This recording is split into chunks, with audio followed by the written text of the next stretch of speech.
and all the impacted communities are supported during this very difficult time.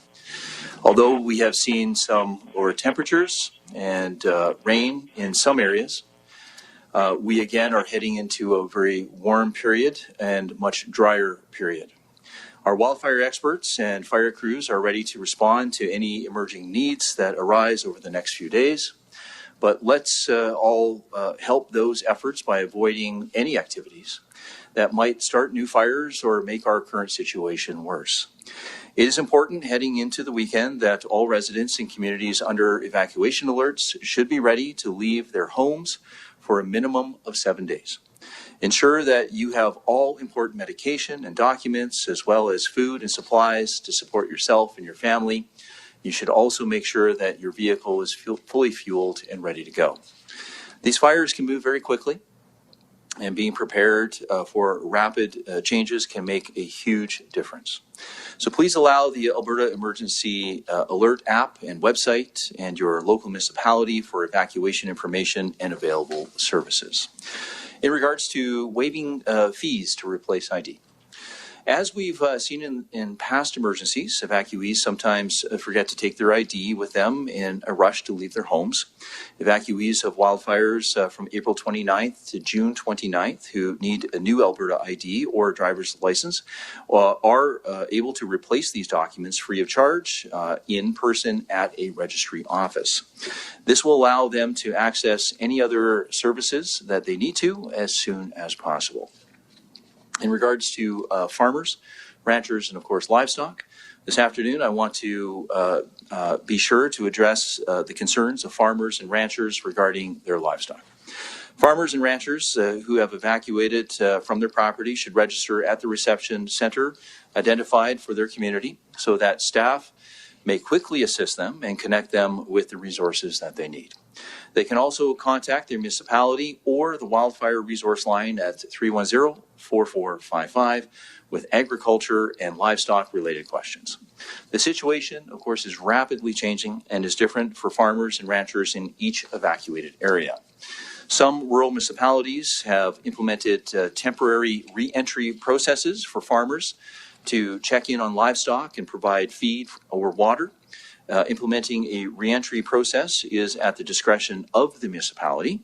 Re-entry processes are based on the municipality's assessment of the fire risk, and they have the authority to decide whether anyone will be allowed to enter into the evacuation zone.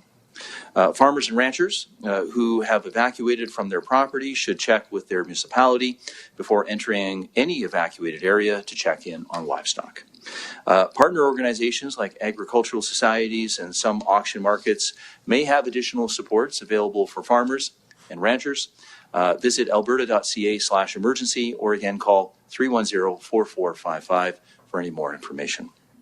Agriculture and irrigation has been in touch with partner organizations like livestock and crop commissions, agriculture financial services corporation, auction marts, and agricultural societies to share information.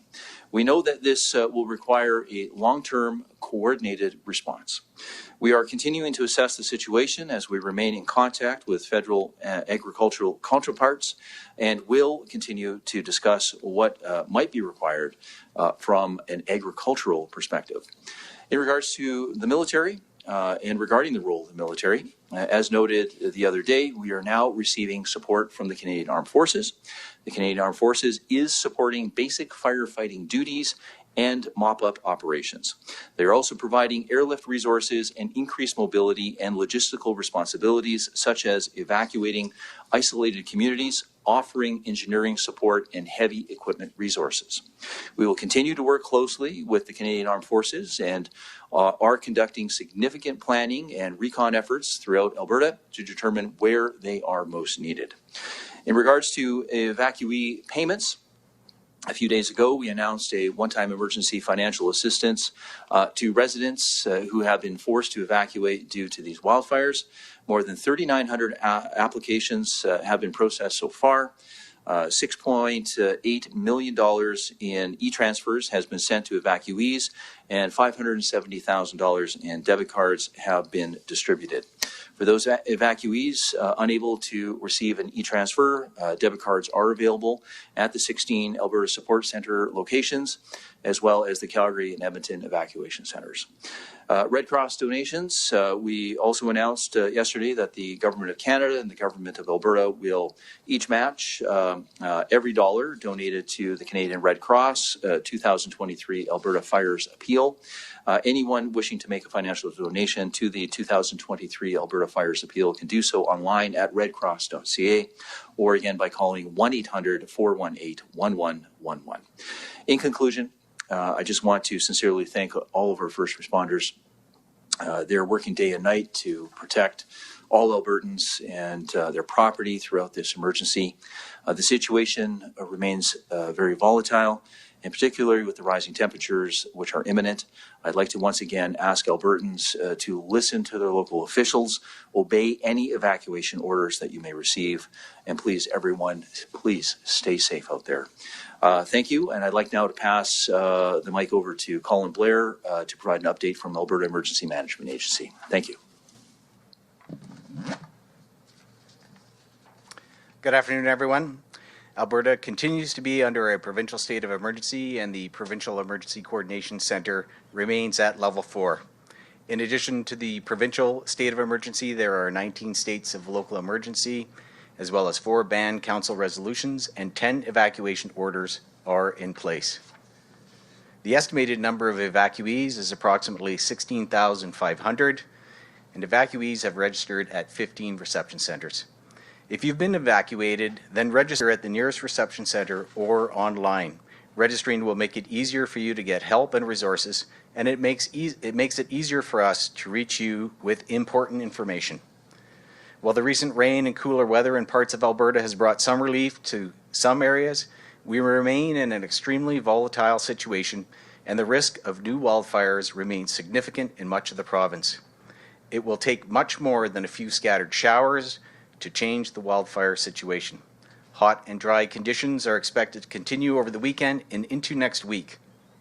For those of you in a community that's on an evacuation alert, please continue to be prepared in case you are asked to evacuate. I urge you to pack important medication and documents and enough food and supplies for a minimum of 7 days. And people should make plans for their pets. We've heard from concerned people who have had to leave their pets behind when their community was evacuated. If you have left a pet and you need someone to check on it, please contact the SPCA at 1-800-455-9003. I also want to remind everyone who wants to help that the Government of Canada and the Government of Alberta will each match every dollar donated to the Canadian Red Cross 2023 Alberta Fires Appeal. This means that every $1 donated will become $3 to support those affected by the wildfire. Those wishing to make a financial donation to the Alberta Fires Appeal can do so online at redcross.ca or by calling 1-800-418-1111. I will now address a few questions that have been raised over the last 24 hours. I know that there are a lot of questions from evacuees about when they can return to their communities. The timing of re-entry is very dependent on the status of wildfires in the area, and many remain out of control. I realize that it's stressful to be away from your homes and your work, but these orders will remain in place until we know it's safe. Evacuation orders are not made lightly and are in place to protect the people. People should not return to their homes unless their local authorities have given them the go-ahead. I'm asking Albertans to remain vigilant and observe all fire bans. It's important that all Albertans stay connected with their local authorities. So please download the Alberta Emergency Alert app to your mobile device to receive emergency alerts and important information. Tonight, everyone who has the application on their phone will receive an alert for all communities that are still under evacuation order. This means that if you have the application, your phone will receive a notification, but it will not sound the alarm on your phone. This notification is just a reminder for communities that have evacuation orders in place. These are just a few key updates, but a comprehensive list of items is available for all affected communities on alberta.ca/emergency. We're continuing to work very closely with local officials and responders in all affected communities to get personnel, resources, and equipment where they are needed. Finally, I want to highlight that the Government of Alberta is holding a virtual teletown hall for evacuees each evening to answer questions and connect residents to resources. Town halls start at 7:30 p.m. To participate, evacuees can call 1-833-380-0691. Thank you, and I would now like to turn things over to Josee from Alberta Wildfire for more information on the situation.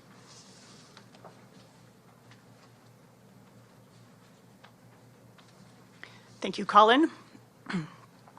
There are 74 active wildfires in the forest protection area of Alberta, and 20 of them are out of control. So far this year, we've responded to over 435 wildfires that have burned nearly 445,000 hectares. You can get up-to-date numbers by accessing our interactive map on the Alberta Wildfire status page. Our teams on the ground have been working hard to prepare for more challenging conditions. Firefighters have been building fire breaks around communities and making use of firefighters coming in from outside the province. The wildfire danger is expected to grow in the coming days. We are expecting hot and dry conditions in most of the province, which will make the wildfire danger climb. We're likely to see more intense wildfire activity this weekend and into early next week. Conditions can change quickly, and our fire weather and fire behavior experts are watching them closely. We have seen some lightning in the last few days that could lead to new wildfires. Lightning-caused fires can smolder for days and ignite when the conditions are hot, dry, and windy. Responding to these new wildfires will be a priority.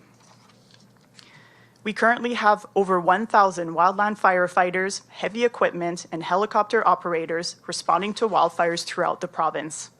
More than 300 wildland firefighters have come from Parks Canada, British Columbia, Quebec, Ontario, Yukon, New Brunswick, Nova Scotia, and the United States. We are expecting another 200 firefighters to arrive from the United States tomorrow. Military assistance has also been deployed to the Grand Prairie and Drayton Valley areas. Over 200 soldiers are already hard at work, and about 100 more are expected to start working in the coming days, including in the Fox Creek area.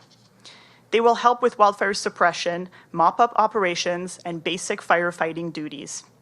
We are very grateful for the assistance of our partner agencies who have sent people and equipment to help us.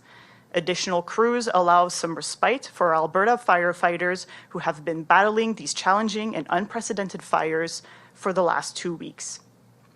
Conditions will be hot and dry this weekend throughout the province.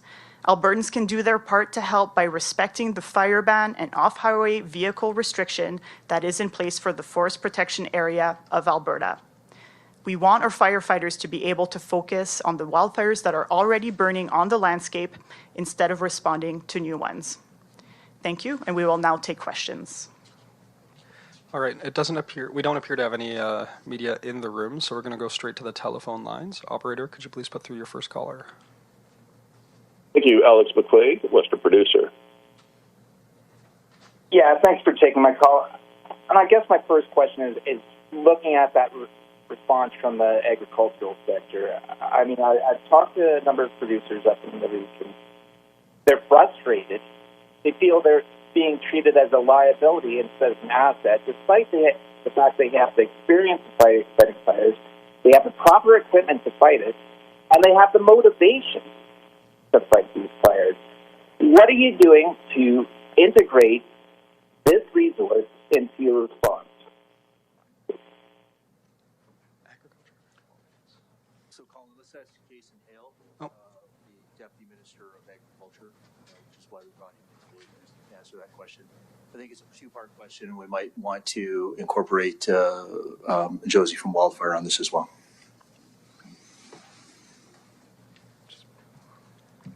Thank you. Firefighting is a complicated and dangerous line of work. We want to ensure that people are doing so safely. And while we understand that people do want to take action and protect their properties, we're not in a position where we can easily integrate volunteers into our ranks. If people are interested in helping out, we invite them to please contact us at emergencysupportoffers@gov.ab.ca. We'll assess their qualifications and have those volunteers join our firefighters when it's been deemed that it's safe to do so. Do you have a follow-up, Alex? Yeah, I guess I'm not sure you're understanding the situation. I mean, Jason Hale can maybe speak to it because he's seen it.